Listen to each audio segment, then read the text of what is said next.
I feel like every gamer has that game or franchise that has changed them or changed their gaming habits uh, for the better. And if you can't tell by now, for me, that was Halo. Now, I didn't initially uh, grab an Xbox on day one. Most likely just didn't have the money. I was a kid. That was what, over 20 years ago, 25, I believe, might be more. But when I walked into, it was either GameStop or Funco Land, and they had a demo of the original Halo. I knew I had to play it. Fast forwarding a little bit over to Halo 2, I think that really defined my taste when it comes to online gaming. Story wise, Halo 3, I think, was beloved by many fans of the series.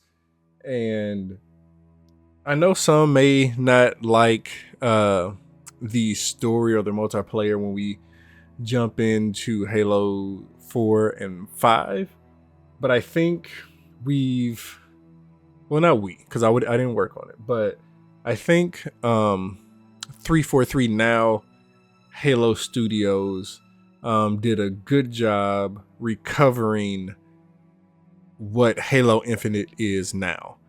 I've been having a ton of fun over the years, but I have an idea of what Halo Infinite should be or should have been. Let's talk about it. This is my world now. Humanity will be all but a memory. So I've been meaning to make this video for over a year now. I actually brought this idea up to a friend of mine who was working at 343 at the time. There's been a lot of news coming out about what Halo Infinite was supposed to be, but it was held back by the Slipspace. Is it Slipspace? Yeah, Slipspace engine.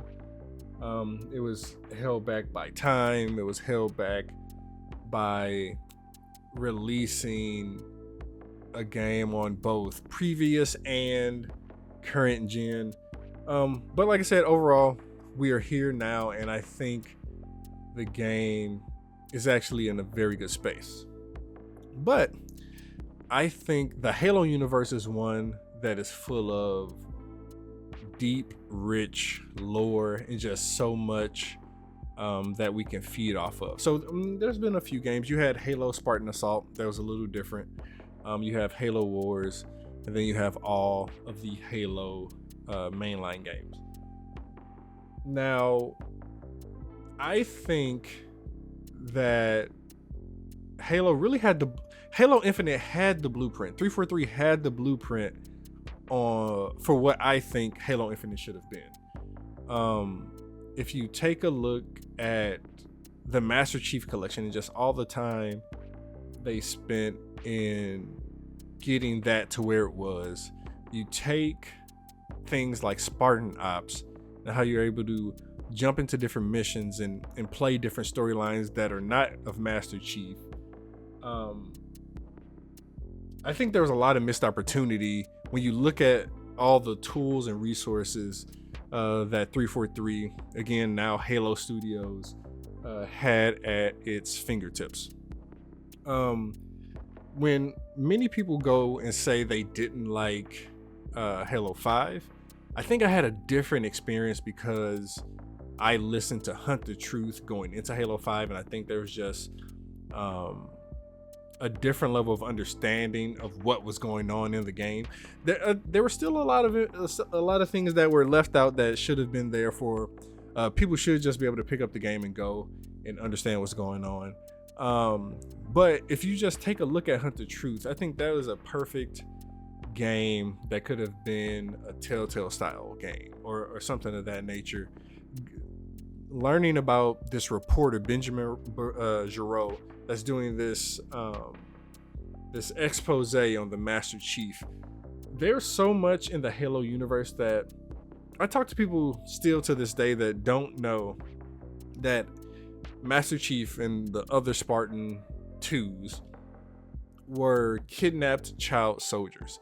There's just, like I said, you have your RTS, you have your FPS.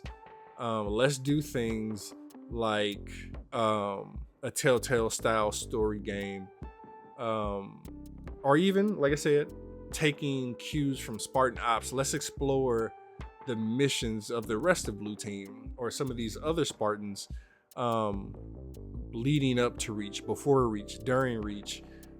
We had great games like Halo 3 ODST that put us in the shoes of a ODST, a drop shop trooper, where you don't have the same enhancements and armor as the Master Chief. So if you take Halo Infinite, like you drop into the home screen, and you have access to all your mainline games, or maybe some of the stories from the mainline games. Then, just as time goes on, you keep building on to the mainline game, but you also can drop short stories or short experiences made by different departments within the studio. Now, the studio has been cut down by quite a bit, but with the recent announcements of Halo Studios and the game moving forward to Unreal Engine 5, they're moving things back up. They're innovating. I don't know if anyone from Halo Studios will see this, but this is what I thought of when I kind of think about Halo Infinite.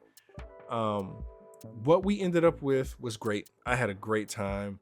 I often go back and play the multiplayer and the single player. But I think as we move forward and gaming is evolving, I think it's just a different direction that studios can take, especially studios with years of lore. You have books, comics, movies, podcasts, all this lore to kind of pick from. So it's almost unlimited. It's almost infinite. But I'm very excited for where we're going with Halo now. I think that the next game probably will be a remake of the original Halo, just to kind of show what they can do in Unreal Engine 5. Could be wrong with that, but some people think it'll be Halo 3. But if games end up going to another console, namely the PlayStation, I think we need to start off early with something like Reach or Halo 1. So I tried to make this as short as I could. Like I said, I've been thinking about this for multiple years now, but this is just what I think Halo Infinite could have been, should have been. But overall, I think the studio still did a great job with the game. I look forward to what's next. And yeah, tell me what you all think in the comments below, and we'll see you next time.